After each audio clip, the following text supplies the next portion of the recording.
warahmatullahi wabarakatuh. Perkenalkan, nama saya Natasha Milka Pujiartika dengan NIM 201200257. Saya Rifatul Uliah dengan NIM 2012-10277. Saya Raihan Delpa Amir dengan NIM 201210272. Dan saya Randi Ramadana dengan NIM 2012-10274. Pada kesempatan kali ini, kami berempat akan mempresentasikan hasil diskusi kami dengan judul Media Pembelajaran Interaktif.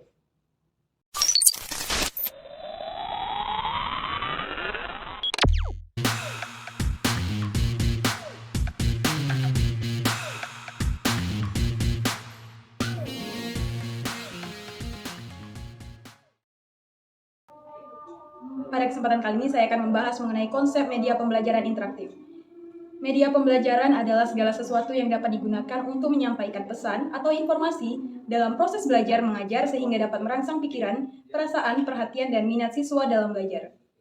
Sedangkan media pembelajaran interaktif adalah proses pembelajaran dengan menggunakan cara-cara berbasis visual, audio, media cetak, atau audiovisual yang bertujuan untuk memudahkan dalam proses pembelajaran. Sedangkan pembelajaran dengan media pembelajaran interaktif sendiri itu bertujuan untuk memudahkan proses pembelajaran dan menimbulkan kreativitas serta imajinasi, inovasi guru dalam mendesain proses pembelajaran. Baiklah, di sini saya akan melanjutkan materi sebelumnya. Di sini saya akan membahas materi mengenai ragam media pembelajaran interaktif. Keberhasilan proses belajar siswa dipengaruhi oleh beberapa hal. Salah satunya yang paling berperan adalah media pembelajaran.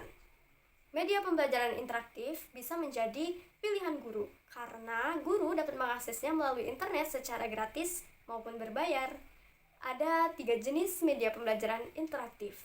Yang pertama berbasis e-learning. Kita bisa mengaksesnya melalui lipi.go.id. Yang kedua, melalui web atau situs online. Di sini kita bisa mengaksesnya menggunakan Zenius Education, Wikipedia, dan masih banyak lainnya. Yang ketiga, media pembelajaran interaktif melalui aplikasi. Baiklah, saya Randi Ramadana akan melanjutkan pembahasan materi dari Saudari Rifatul Uliah, yaitu tentang keunggulan dan kelemahan media interaktif, media pembelajaran interaktif. Nah, media pembelajaran interaktif itu memiliki kelebihan serta kelemahan dalam proses pelaksanaannya, yaitu seperti kelebihan menggunakan media pembelajaran interaktif, yaitu diantaranya sistem pembelajaran lebih inovatif dan interaktif. Pendidikan akan lebih kreatif dan inovatif dalam mencari terobosan pembelajaran. Dapat menggabungkan teks, gambar, audio, animasi dalam suatu kesatuan dan saling mendukung untuk tercapainya tujuan pembelajaran. Menambah motivasi peserta didik selama proses pembelajaran, mampu memvisualisasikan materi yang sulit ditangkap dengan bantuan alat konvensional, melatih peserta didik untuk lebih mandiri dalam mendapatkan ilmu pengetahuan.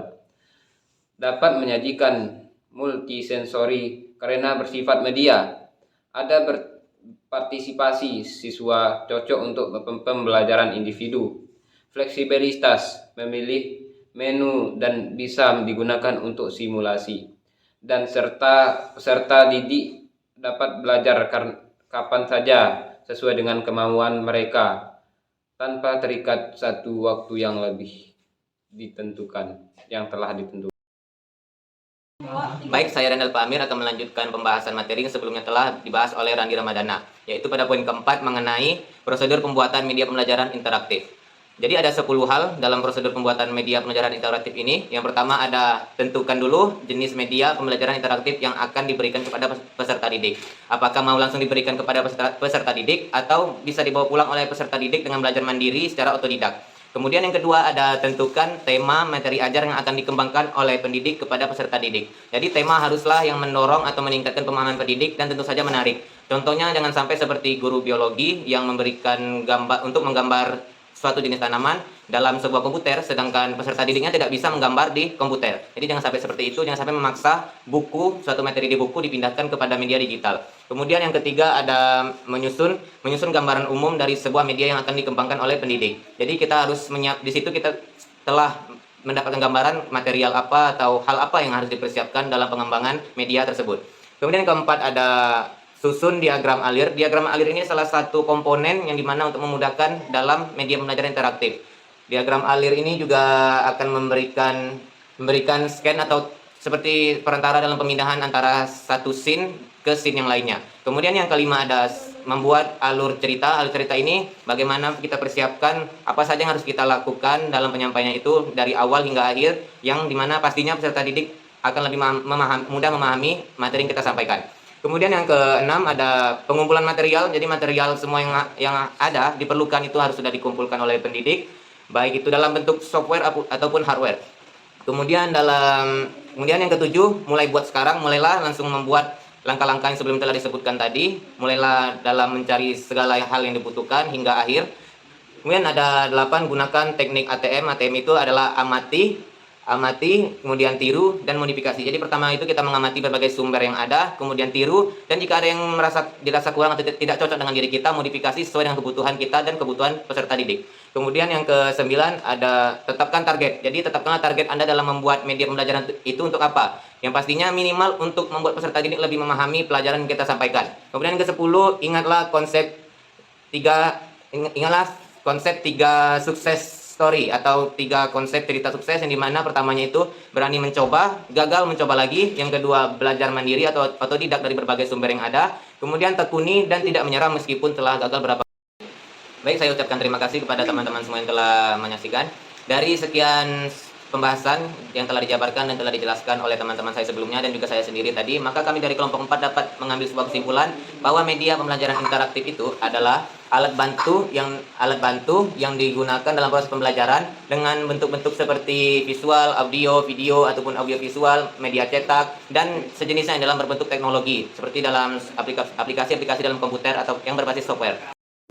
Baik, kami dari kelompok 4 juga tidak lupa memberikan saran kepada teman-teman semua bahwa kita sebagai calon pendidik di masa yang akan datang seharusnya atau ada baiknya untuk mengembangkan kemampuan soft skill dalam upaya meningkatkan kualitas media pembelajaran, terutama pada media pembelajaran interaktif. Karena seperti yang kita ketahui bahwa media pembelajaran interaktif ini menuntut kita untuk selalu berkembang sesuai dengan perkembangan zaman, karena di dalam semuanya itu berhubungan dengan teknologi.